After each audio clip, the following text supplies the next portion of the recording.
Right now, the law requires you to keep your gun locked away and inaccessible to those 14 and under. But in the new year, that goes up to anyone 18 and under. You're also legally required to keep guns out of reach to at-risk people, someone who has said or has shown that they could be a danger to themselves or others.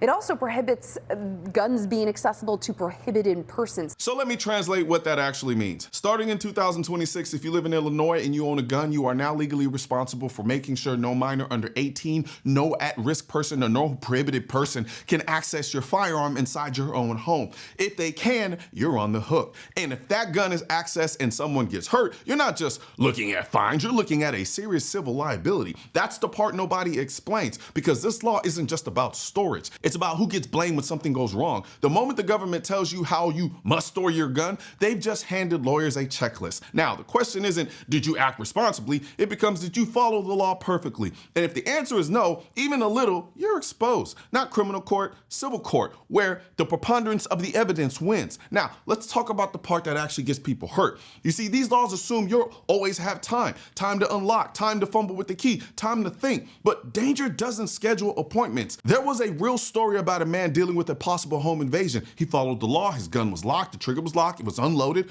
while someone might still be in his house. He's hiding in a closet, shaking, trying to line up a tiny lock hole without his glasses. That story comes directly from a video I did breaking this down a year ago. So I decided to get my gun. It's a .357 Magnum Smith & Wesson revolver, which I kept trigger locked and unloaded in a case in a walk-in closet. I retrieved the key hidden nearby, but then struggled to find the trigger lock's pinhole opening without eyeglasses. He survived, not because the law worked, but because he got lucky. If he didn't have time, he'd be dead with a legally compliant gun in his hands. That's what these laws ignore. Now, don't get it twisted. I'm not against safe storage. I use it. Hell, I sell gun safes on my website, shop.mrcolionnoir.com. I had my own truck broken into, everything stolen except the gun because it was locked in one of these type of cases.